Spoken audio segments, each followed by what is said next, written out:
Assalamualaikum warahmatullahi wabarakatuh. Selamat pagi Ibu Taski, Ibu Riana, dan teman-teman semua. Kami dari kelompok 11 akan menyampaikan review kami terhadap jurnal dengan judul Perancangan dan Optimalisasi Instalasi Pengolahan Air Limbah untuk Industri Peternakan Unggas dengan anggota kelompok Prasasti Kinasi, Sherilyn Putri, dan Tasya Rizkina. Tujuan dari penelitian ini adalah untuk mengoptimalkan instalasi pengolahan air limbah industri perunggasan IPAL yang akan dirancang untuk debit 72 meter kubik per hari dengan konsentrasi awal TSS, COD, BOD5, minyak dan lemak untuk desain yang dirancang masing-masing adalah 33,3, 133, 66,7, dan 3,3 mg per liter.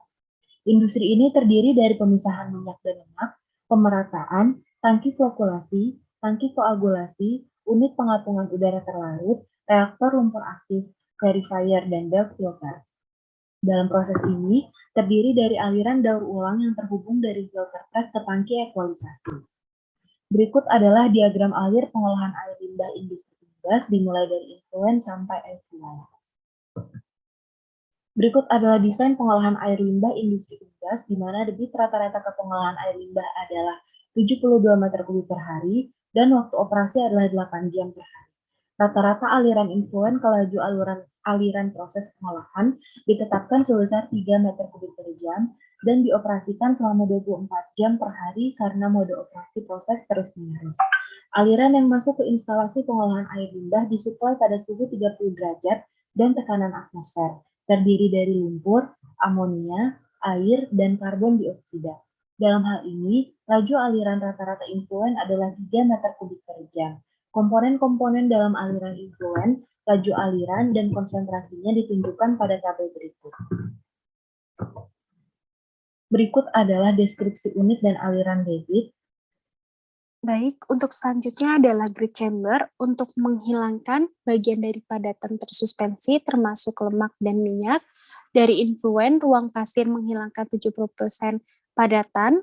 Tangki ekualisasi sebagai penyangga karena fluktuasi aliran tinggi dari influent, tetapi pemerataan aliran tetap konsisten ke proses pengolahan hilir. Tangki ekualisasi berada di udara terbuka dan tidak ada aliran keluar untuk gas. Lalu selanjutnya ada mixer MX106 untuk mencampur air limbah dan polimer untuk flokulasi dan koagulasi. Hal ini mewakili versi sederhana dari unit flokulasi dan koagulasi. Lalu selanjutnya mixer MX103 untuk mencampur air limbah dan udara yang disuplai yang dapat mengangkat bahan tersuspensi di permukaan unit flotasi udara terlarut. Flotation merupakan bagian dari tangki flotasi udara terlarut atau DAF yang disederhanakan dan memisahkan lumpur atas gas buangan dan lumpur bawah. Lalu mixer MX105 untuk mencampur lumpur bawah dari tangki DAF dan aliran daur ulang dari clarifier setelah splitter. Lalu selanjutnya reaktor aerobik merupakan reaktor mengubah amonia menjadi nitrit dan nitrat, gas yang dikeluarkan dari unit flotasi disuplai yang memungkinkan terjadinya reaksi untuk perawatan nitrogen, oksigen, dan karbon dioksida yang berlebihan kemudian dikeluarkan dari reaktor. Lalu selanjutnya clarifier dijernihkan, aliran 90% lumpur, lalu setelah diklarifikasi, air limbah dibuang dan sejumlah kecil karbon dioksida dikeluarkan.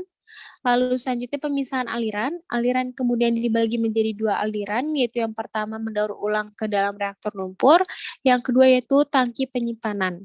Rasio pemisahan ke bawah sama dengan rasio daur ulang ke reaktor lumpur aktif yang memainkan peran penting dalam mengoptimalkan pengolahan air limbah.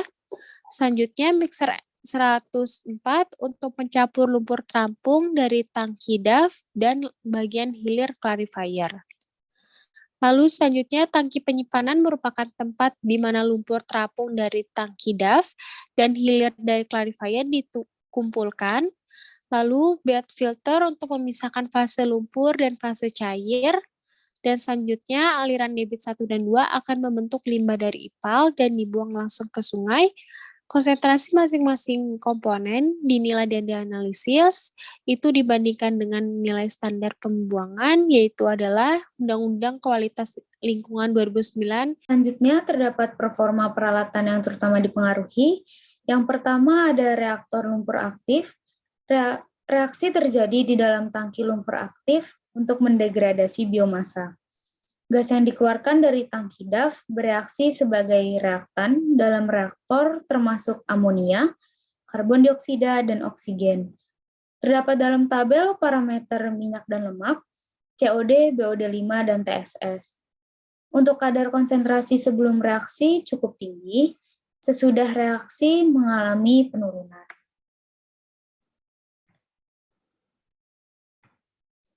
Yang kedua ada tangki penjernih atau clarifier. Tangki clarifier memisahkan fase padat dan cair, cairan dibuang dan padatan dikirim ke tangki penyimpanan, dan tangki penyimpanan yang diaktifkan. Terdapat dalam tabel parameter sama, yaitu minyak dan lemak, COD, BOD5, dan TSS.